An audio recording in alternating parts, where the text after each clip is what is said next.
So a lot of times people come to me and they're like, so I'm writing copy, but I want to make sure we're not salesy.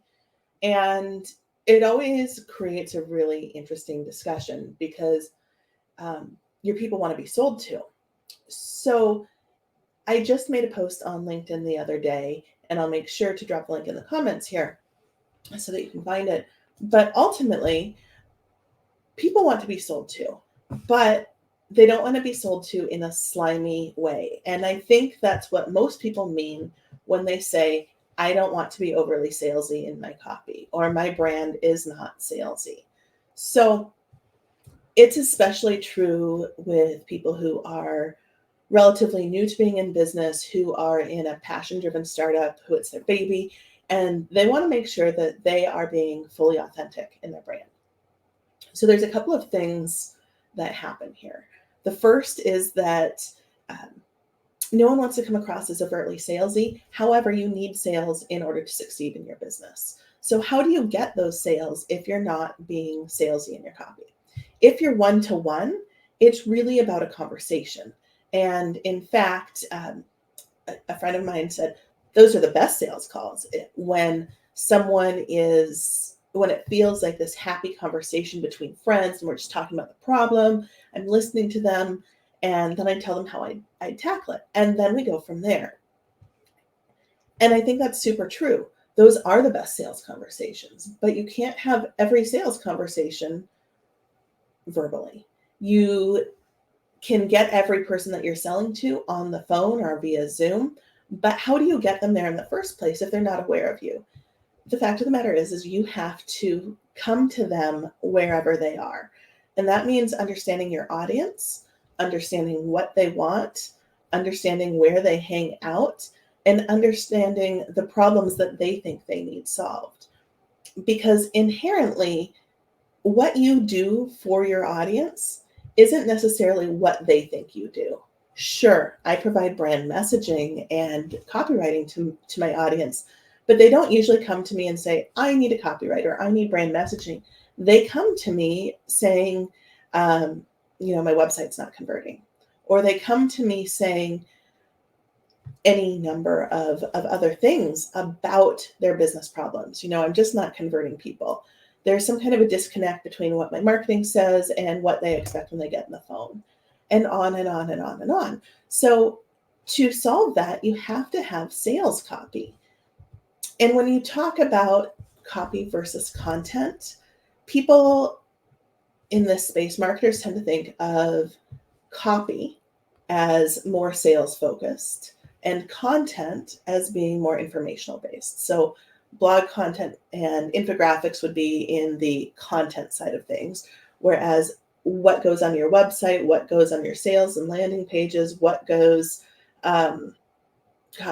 any number of other places and other copywriting assets, that is inherently more sales focused.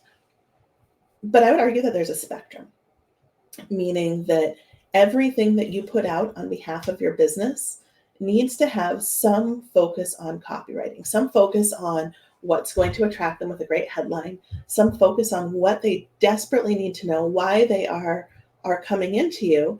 And thirdly, it needs to be focused on conversion. What is it that they are going to do to take action with you? Understanding these pieces is what will inherently, and that is my word of the day, is what will inherently build those connections with your audience. So if you can figure out what they want, you can speak directly to that in your website copy or in anything else that you're writing. So let's back it up a step. We've talked about what the problem is and a little bit about why it's a problem, but it still comes back to the idea that people don't want to come across as salesy. And I think what most people mean when they say that is they don't want to be the slimy sales team who is just going to tell people whatever they want to hear to get it right, or to be overly pushy, like buy, buy, buy, buy, buy. But in your copy, people want to know what happens next. They're not going to stick around and keep reading if it doesn't feel like the right fit. So if you've handled the audience, if you've aligned this to what they deeply want, if you have done some of these other things, at that point, it's then about having the call to actions that guide them to the next step. So in this case, I haven't told you what the case is. In the case of website copy, your hero section needs to have a call to action that directs them to the next possible call, which is, or the next action you want them to take, which for most people is a call or booking a demo. What is the ultimate action they want to take to take the next step with you?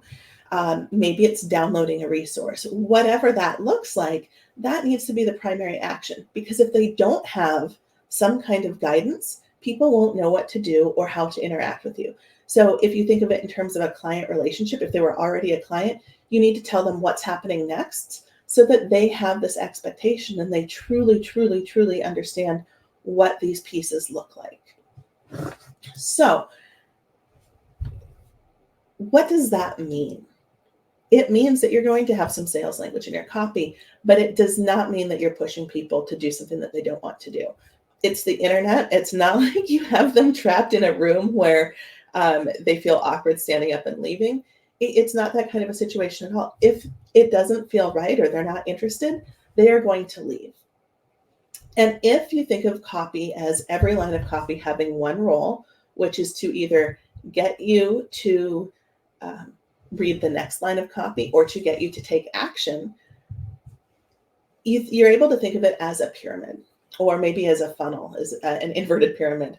So to go back to this, it's not slimy to sell to people, especially if it's something they're interested in, because they are going to continue to hang around. If they're reading, it's moving them to the next line, it's moving them to whatever that action is. It is not slimy if they want to be sold to. And your people really do want to be sold to.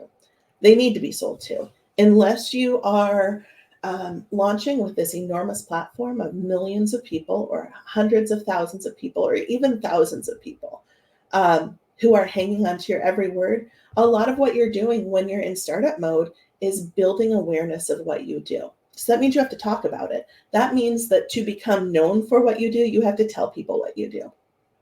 So a lot of times you'll hear me talking about the Field of Dreams and Field of Dreams analogies. Like the movie Field of Dreams, if you're not aware of it, is this guy in Iowa who builds this baseball field, and he's been told, if you build it, they will come. And sure enough, there's a baseball game. It's a famous baseball game with famous players, many of whom may not be alive anymore.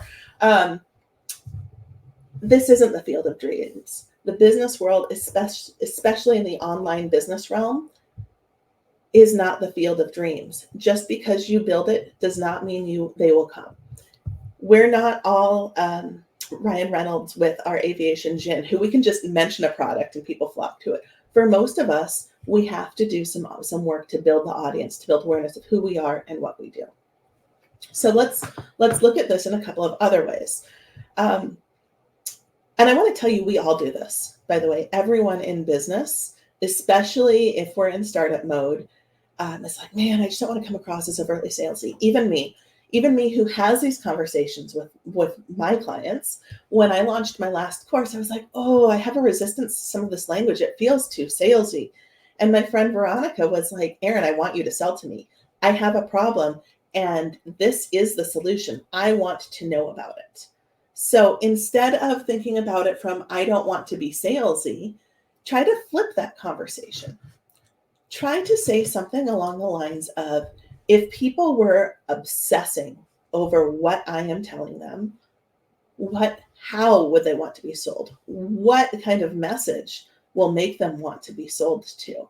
And I think if you're able to flip that script, you're able to move out of a place to, I don't want to be salesy, to, I want to be authentic when I'm selling, which means finding some of those pieces so that they can feel authentic, so that it doesn't feel slimy, so it doesn't feel like a door-to-door salesman, so it doesn't feel like the guy who calls and you cannot get him off the phone, short of like handing the phone to your 2-year-old or hanging up. I have incidentally handed the phone to my 2-year-old before.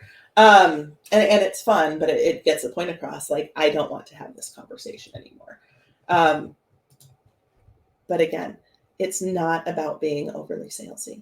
It is about finding the right message so that the sales part feels authentic and it mirrors whatever that conversation would look like.